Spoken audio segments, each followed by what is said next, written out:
I haven't put in my headphones. Hey, Robert. I'm here, my friend. I am safely getting across the street. Hey, Chloe. Nice to see you. Hi, Diane. I've had a busy day. A really interesting day, but a very busy day. And so I just got settled in. However, I am so glad that that I put this up here. Hi, Jennifer. Hi, nice to see you. I'm so glad I put this up, and it was Sayuri. So I don't know if Sayuri's here. Hey, Jay. But Sayuri had asked if I could put up. Hey, Martin. So, welcome back to Vlorë. So, hi, Becky. Hi, Joe. So, we can get into some of the interesting history. Just give me the thumbs up and stuff if you're hearing me okay. I think you are. But let's just have a quick little turnaround here for a second. Okay. Bonjour, bon après-midi. So, as promised, a little bit of sunset. Now, it's the reason I haven't put my headphones in, partly because I think it's windy enough that they would actually pick up the wind more. So as you can tell, I am looking west, and I think I am looking true west at the moment. Well, not quite. No, we're looking west and a tiny bit south. Hey, Paula. Hi, Mary Lou. But we're looking out that way because obviously we're still north of the Tropic of Capricorn, but we're south of home. And I am out on the beach in Vlorë, and I want to tell you a bit about my day, but I just want to give you a chance to soak in these views. Now, as it is pretty, isn't it? Now, as the light is changing, let me just give you a little bit of a look around, and then we'll come back to the evening light. So I am literally out on the beach right now. And there are a couple of people paragliding up there behind the crane. I hope they don't get caught up in the crane. 3 of them, actually. So those are the hills that are behind Vlorë here. And this is where Albania achieved its independence in 1912. Chloe, great question. Today was, I think, officially 21 degrees. So, you know, it's obviously early season for them. Yes, I did swim this morning, but then I had a busy day.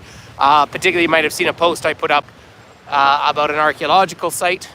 Got a couple more to put up through the day. But you'll see as well another super interesting thing up in the distance there. That is a brand spanking new road. So obviously those of you who joined me in Croatia earlier, well, I guess later last year, all the huge infrastructure, well, that is gradually making its way down here into Albania. Albania is an unofficial, well, it's hard to say. It's cooler right by the water, I guess, where I say the official and the unofficial. And the wind is kicked up again today. But I want to come back to the wind because I guess what happened, and this happened to Finn and me 2 years ago in Turkey when we had a massive windstorm in Çanakkale in the Bosphorus Straits. This was a storm that came up off of Africa. Hey, Marine, came up off of Africa, and it created a sandstorm. So literally, they've been cleaning everything for the sand to come out, but it is beautiful. So if we went straight across the water, and you could go straight across the water in that boat over there, you would get into Sleazy Brindisi, you know, the big port of Brindisi. This is how windy it is. Those paragliders have already made it all the way down there in the distance. So today, yesterday and today were both archaeological sites. I guess I can say ruins.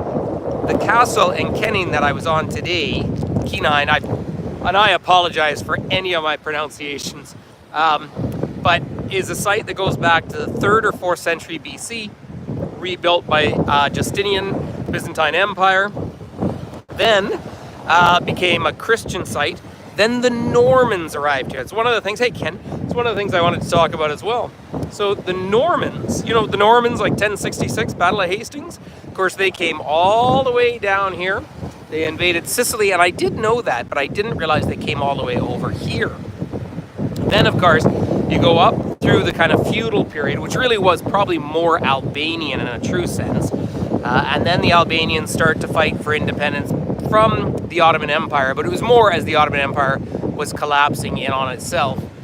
Independence was kind of being achieved in and throughout the whole region, and they achieve it here. And you know what? I put this up as a sunset tour. The historic part of Vlorë, I wanted to call it Vlorë because it has an umlaut or 2 dots over the E, but locally they seem to be pronouncing it Vlorë. And who am I to possibly disagree with how they pronounce their own community? But the historic center here felt a little bit to me, oddly enough, like old Havana. Fascinating. Now, the reason I've come to this one opening is way up on that hill at the top. That's the castle that I was visiting earlier today. So had that, then had a really interesting walking visit of the old town. Yeah, no, absolutely. So that, and the castle, very typical of what I've seen here, where theoretically they were excavated back in the 1970s, but very little excavation development. You know, there's a lot of research they can do. But again, some of you might have seen the videos I did earlier. I keep coming back, of course, to the sunset over here, but there's someone out for a morning jog. But last night I took the video, and we've been moving around. So we stayed one night at a hotel down on the point, and you actually go through a tunnel, and then went out doing all sorts of visits all day today, came back and just got into a hotel here, and then heading out for another nice dinner. Very much Balkan Mediterranean food, not spicy at all. Very good and healthy and farm to table. Of course, Paula. And Paula, when you come and stay finally in Banff, you'll come for morning jogs and bike rides and cold dips and all the fun things. But right out on that point of land, right where my finger is there, that is the house that I did a little video of earlier. There's a tunnel to get through to that section right there. Hiya, Lucy, nice to see you. There's a tunnel you get through there, and it's all development as you drive south. And this is actually a fjord or an inlet here. We're in the south of Albania, but if you kept going south, you get down eventually to the border with Greece and the island of Corfu. You know, and that's a fascinating place. It was the first time I ever set eyes on Albania, but it was way back in, you know, when I was a young child. Thanks, Martine. But this is a bay that comes in here, and it felt so Mediterranean Day. Up on the hill on the brand new road, you could see all that deep turquoise color. But that house was the holiday home of Enver Hoxha. And I want to give a little talk about Hoxha. I know I keep mentioning him, but Hoxha was the leader here. Hi, Rosemary. I'll turn around so you get the sunset out here. Hoxha, I can try and get the screen to refocus. You don't need to stare at me that long. But he's one of these controversial characters. They call, well, the gentleman last night said the dictator, but he was the leader of the liberation anti-fascist movement in the 1940s. Here, let me turn around so you don't have to keep staring at me. And so he's already, so from that point of view, you would think of him very much as a hero. And the anti-fascist movement down here in Albania, I shouldn't say down, over here in Albania, was very, very strong, you know. And this is this concept of Basa, which I'll come back to. I did mention on the other tour, but some of you might have missed it. So Hoxha, which led the movement, he was the Secretary General of the Communist Party, but really it was the anti-fascist party. But you might know that old saying, and I had just a fabulous conversation with a gentleman today who was there for a work purpose and didn't get to tour the house or anything. But the gentleman was saying, basically, oh, good, Robert. Basically was saying, you know, that old saying that we all have, that power corrupts and absolute power corrupts absolutely. And I think that's very true. Got a little puppy coming to say hi at the moment. And so after the first 15 years or so after World War II, after the liberation, and remember, Albania was the first country in Europe to liberate itself from the Nazis, well, from the Italians at that point, which was pretty significant. And then they went on to help the Yugoslavs, and that was under Tito, of course. They liberated themselves. So Hoxha then became the absolute leader, but then he followed the Stalinist model, and Stalin had already been in power, where they just started purging and purging, which is, you know, effectively killing anyone who disagrees with them. And so they would come down here to this area, and this was the original first capital of an independent Albania in 1912. But he'd come down here to that fancy holiday home, which looks nice, but I mean, it would have been the only thing And they could sit here and turn the antennas on the top of their houses and actually get news all the way from Italy. It was the one voice, a little bit like Radio Free America, if you remember that, in the East Bloc. But of course, this was just so isolated. So that to sort of get that bit of history and to have a fairly open conversation. I haven't talked about the communist period as much with people as I thought maybe I would, because it doesn't seem to come up until the gentleman at the hotel last night said that was the dictator's house.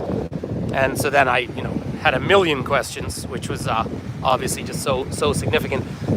So if you don't remember Enver Hoxha, and it's Hoxha is how they spell it. So that X is obviously just sound in this language. But do read about it. Hi, Justina. So do read about him in that period. So he dies in 1985, but his successor really couldn't hang on. And then, of course, the whole East Bloc starts to collapse. I have a lot of criticisms of the East Bloc and what they used to call communism. However, I also do see other points of view when it comes to a lot of that history. In the Russian Revolution of 1917 overthrew a horrible regime that were sending people into battle with bare hands. And so, there's a long story to tell. But this is an ancient culture, and that bit is fascinating. And driving down, and hopefully you got my video from the archaeological site yesterday, Apollio, where you could see the bunkers in the distance. So I keep looking down because I keep finding black, but I think it's coal on the ground here. But they had such a big storm last night, Montenegro had to close down its power grid, I guess, because of this huge storm that came up through the Adriatic. And I thought today's activities, thanks Diane, thought today's activities could have been canceled. Woke up to gorgeous light, and then I was able to, come out, and I went in the water. I went in actually right around here. Went in, it was very shallow. I had to go out probably 30 meters or so before I could get, jump in. And the people are still wearing winter jackets here. I always remember this, and Italy's the same. All these countries, it's because there are mountains up around back, and there's a dozen places I could have done this evening visit together. But when you drive up over this hill, you actually see snowy peaks up in the Central Valleys. And so I think their feeling is if you can still see snow, it's still winter. So people are wearing winter jackets, and I am genuinely in shorts and a light shirt, and it's just cooled off. It's probably, 17 now, 16. So Joanne, thank you for the question. Where is Albania? So we're in the Balkans. We are down the coast of the Adriatic, straight across from southern Italy. Not Sicily, but southern Italy. So when you're down on the boot, and we're just south of, I wish I had a map, so the old ex-Yugoslavia. So you got Italy with Venice at the top, and then you get to Slovenia, right? So Austria is above that. Slovenia, and then Croatia, and that was the border of the Ottoman Empire with the Austro-Hungarian Empire. And then in there is Bosnia and Herzegovina, Serbia, Kosovo, Montenegro, and Albania. And then straight down behind me this way, in not very far, in about 2.5 hours driving, but because the roads aren't great, you're at the Greek border. So we're just north of Greece. If I went straight over the mountains, which I cannot do, I literally cannot do from here, it's a big way around. But you go over there and you get into North Macedonia, and then you go north and east, you're in Kosovo, and then Montenegro straight north. So that's where we are in the world down here. So very, very interesting area. Oh, there we are. Here we're getting some perfect sunset out there. Well, I was up, Martine, most of today was the hills. Like by whatever it was, 9:45 or something. Done here because we headed out at 10, or I might even be wrong, might have been 9:30. So I was in the hills all day, but heading up tomorrow towards the hills as well. It's a good itinerary, but really needed to be another 6 or 7 days. There's only a couple more days of this trip left, so a very short trip in the end. Oh, look at that sunset.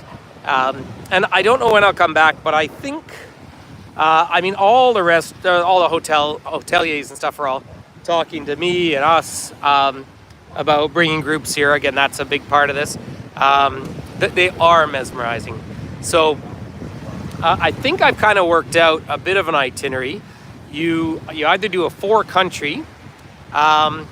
It is. Oh, Robert, for sure it is. But that's so often what these kind of fam trips are. It's, I think, like the 4-country trip to me would be start and end in Tirana, the capital, zip over to North Macedonia, up to Kosovo, across to Montenegro, and back down. That would be thing. But you can now take a ferry across to Italy, so you could start or end in Rome. So you could do a much longer trip, say start in Zagreb, and come down through, a bit like the trip I did last year, but a little bit faster. Come down into here. But it's interesting, they do have a few modern motorways, but it reminds me a little bit, actually, for Paula and John, of Ireland in kind of the late 90s, early 2000s, where they've got the dual carriageways, the modern highways being built, but still the on-ramps, off-ramps aren't finished. It's a lot that kind of feeling. So I think that's another element of it here. Now, obviously, up in Croatia with the European Union, the road system is incredible. Yeah. Oh, Rosie. Yes. I didn't see your question. On YouTube actually kind of requires us to keep it in vertical. And I've just been using YouTube lately, and it was the other way around a year ago. It is a YouTube thing. Yeah, it actually wants it in vertical or portrait mode, which is interesting.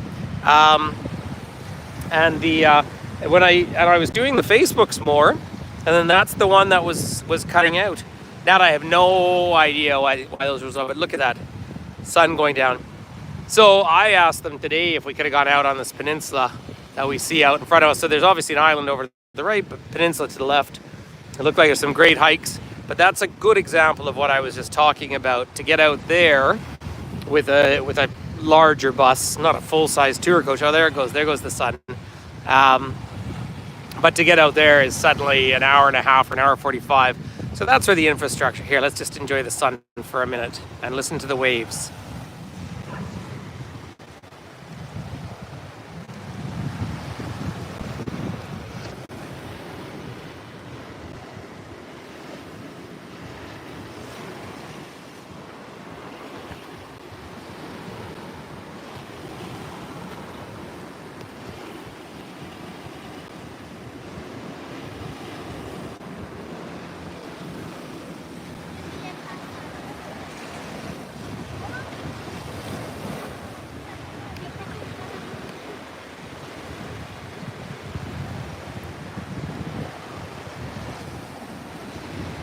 Well, Jay, if you badly needed this, then a big hug from me and from all of us.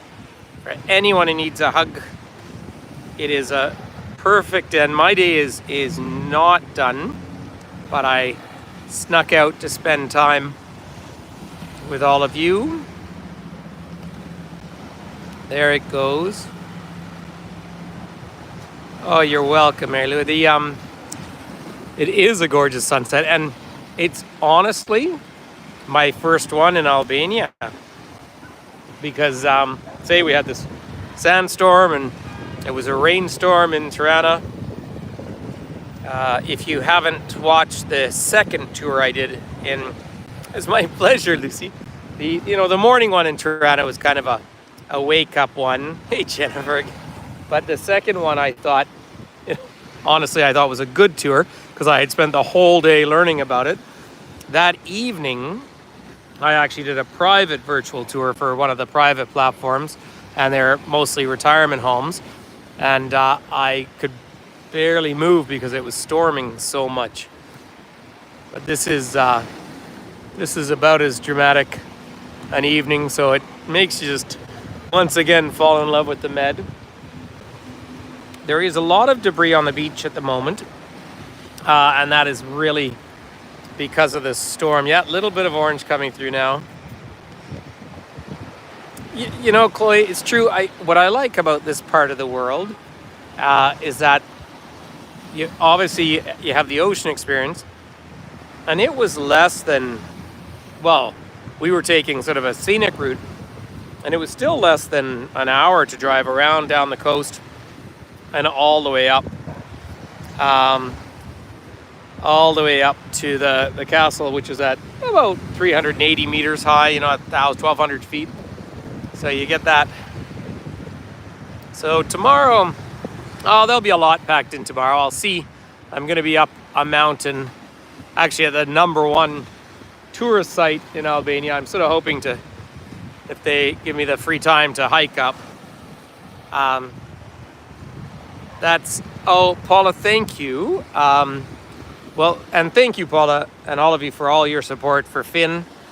I know that, he created this website and he charged and charges for his tours. But remember, this is a kid that, he's nearly grown up, nearly at university. So he's paying for his own phone. And I got him down to Australia to see his family on points. But, I obviously appreciate support, and it's a great support for me if you can keep growing this as much as possible, because long term, well, I do this partly because we have such a warm community and lots of people on here travel with me as well. But for Finn, it's he's using this YouTube channel, which is great, but he's doing them as private ones. And I think it's a really good entrepreneurial move for him.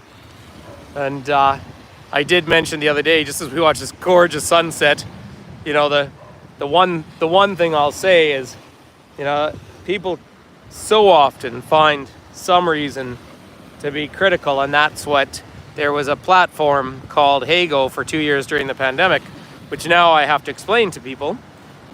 But some people just felt they had an ownership over it. And it's actually how people earn their living. So that's just, isn't it true, Rosemary? So I'm obviously enormously proud of him.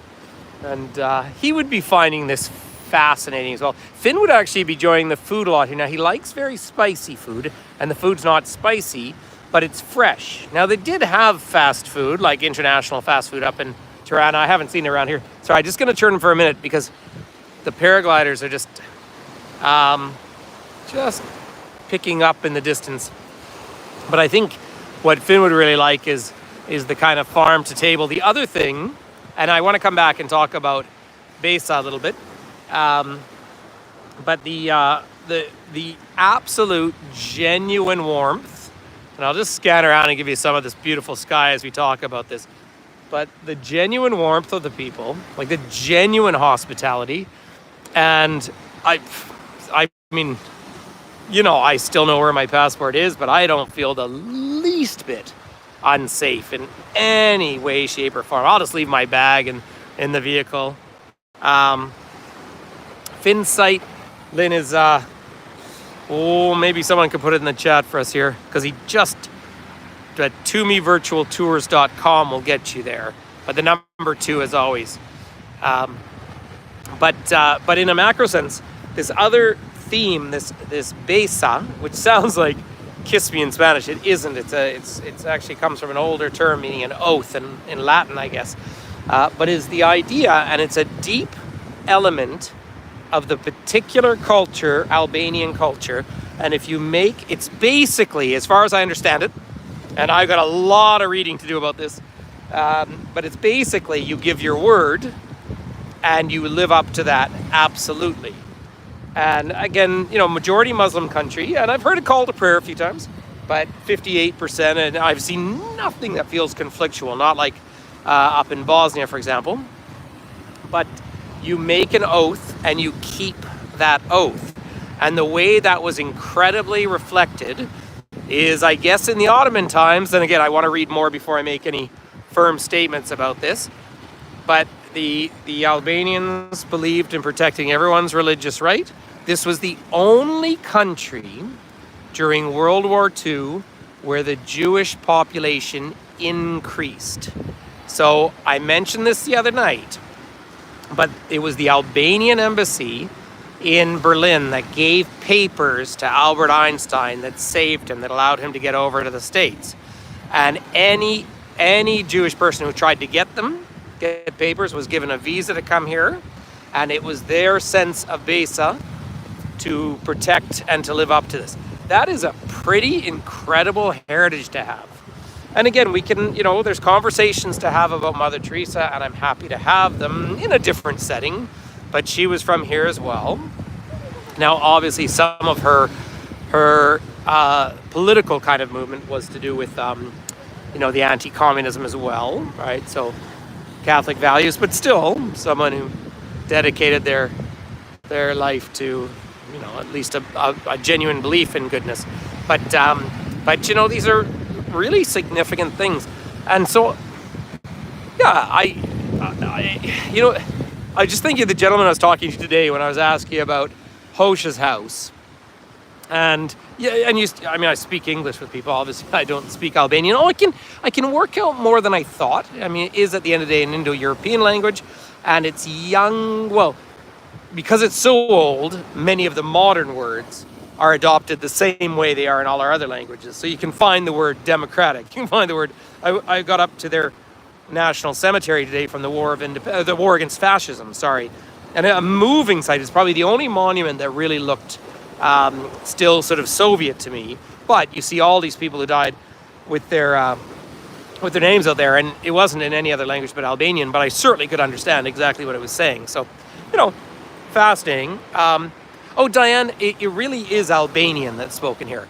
There was a ministry there. I saw a building that was a ministry of ethnic minorities, which I thought was fascinating. But no, it's more that the Albanian people and Albanian-speaking people spill out over the edges of this country. I've been careful, not to get into, politics really, because I just don't know the culture well enough to break into that. Yeah, so English is absolutely, English and Italian seem to be the two languages for tourism, and that makes sense because ferries come, there's the ferry right over there, comes in from Italy, and into Dulles, they come straight in there as well. So there are lots of Italians, and I've chatted with them, and I speak pretty passable Italian, so that's quite easy. And then English is, the international travel language, certainly in Europe. And so you get that. And get nice people serving, and they'll say, "Oh, I only have serving English." And then you ask them another question, and they answer you. So they're actually quite, gentle. But yeah, when I was up at the castle today, walking out, two cars sort of pulled up, and they were getting out to have a lunch or something, but all came up, and I was with a few other people, and they all come and shake our hands and say, "Welcome to Albania." What a class act. Well, Arlen, you do the English here. I find, as you know, I was in Venice a few days ago, and I like my Italian. I learned Italian before I did Spanish, but my Spanish has really taken over. So basically, I speak Spanish with an Italian accent, and we understand each other.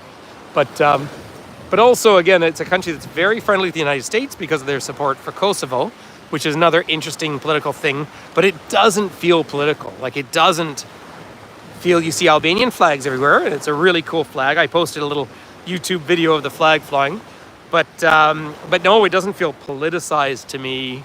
Really, it feels like, I think there is a parallel with Ireland and kind of the Celtic Tiger, late 90s, when they went from pretty poor infrastructure to modern infrastructure. I would say, hey, that's probably the way I feel. There you go, the national bird, the crane.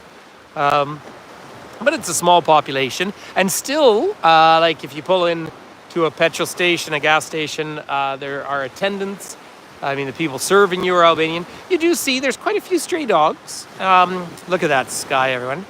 And there are people begging on the streets, not aggressively and not many of them, but there are.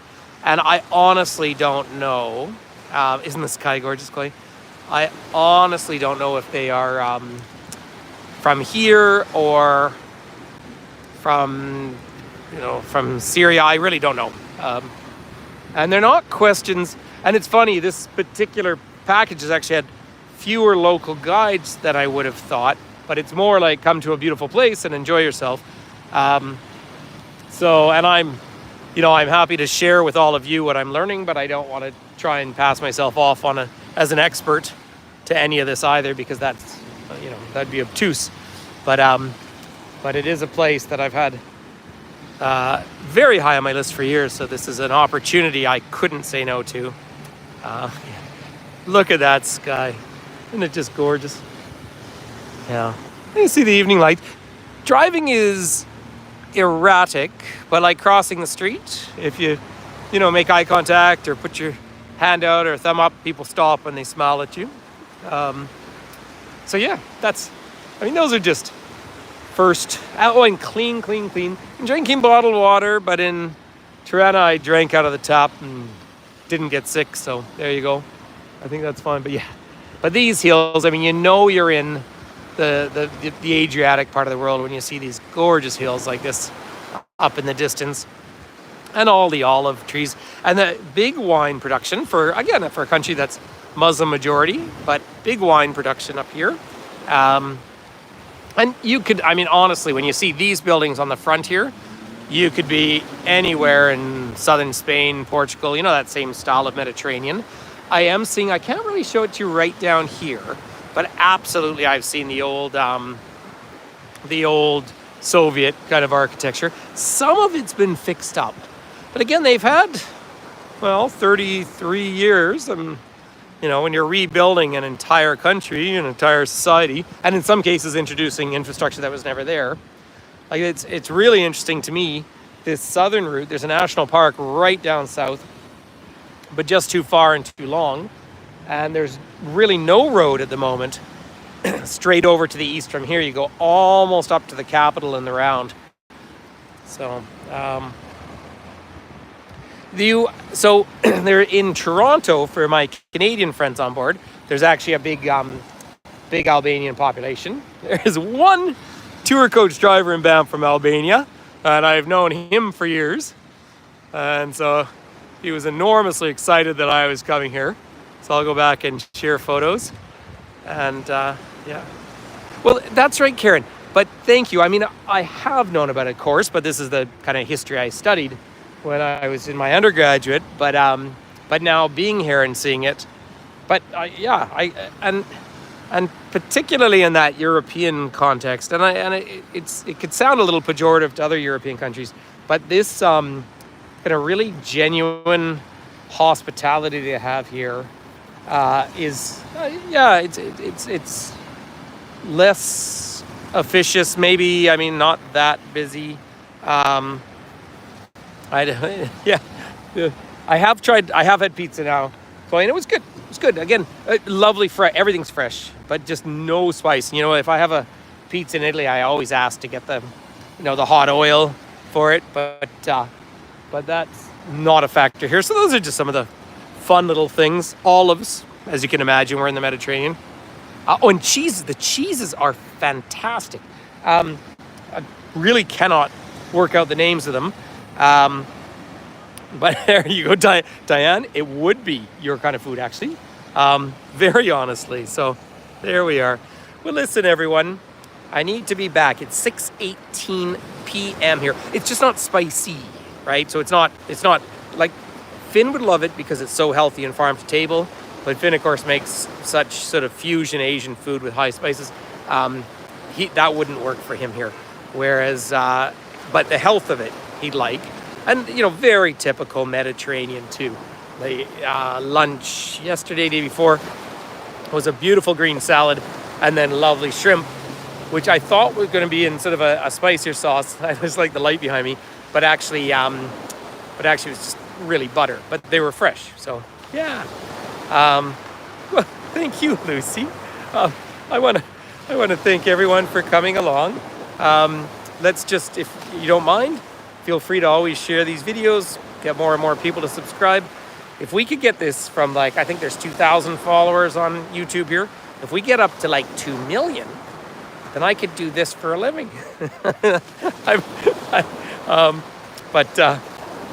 But yeah, the shrimp are delicious. So listen, all the way from Albania, peace and love. I will be up on a mountain tomorrow if it'll be one of these last minute ones. If I get reception, I will try and do a live. So I've got several interesting things coming the next few days. So peace and love to all of you. Last little pink out there. But and for those of you who have been able to connect with that kid of mine, thank you so much. And thank you for all the lovely photos and comments and everything you've made about him. It makes me very proud. But it's nice to be here. Just looking forward very, very briefly, a few more days here. Then I'm going to be in Italy. I'm actually flying, when I leave here, I'm flying up to Trieste and doing a little jaunt in Slovenia, I think. But then I'll be down in Rome.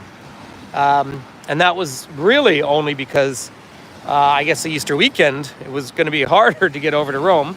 So that's what I'm doing, but that'll be neat. I haven't been back to Slovenia for ages. But I'm going to take a train down to Rome, and then I will stay with a very old friend of mine who is the only person on earth who is a Rome local guide and a London Blue Badge guide. So I know he and his partner are working every day while I'm there, but if he would come onto the screen with me, I'd totally do that. And then on my way home. And it's, I think, snowing at home, but nice. But look at this. All right, everyone. Lots of big hugs to everyone. Thank you so much for your friendship and your support. Keep in touch, and we will talk and catch up next day or two. And I keep putting up the shorts at the very least. I mean, I'm wearing shorts too. Putting up the little short videos. So if you share them like mad on your social media, that's good news. Okay. Take care. Lots of love. And bye-bye from beautiful Albania.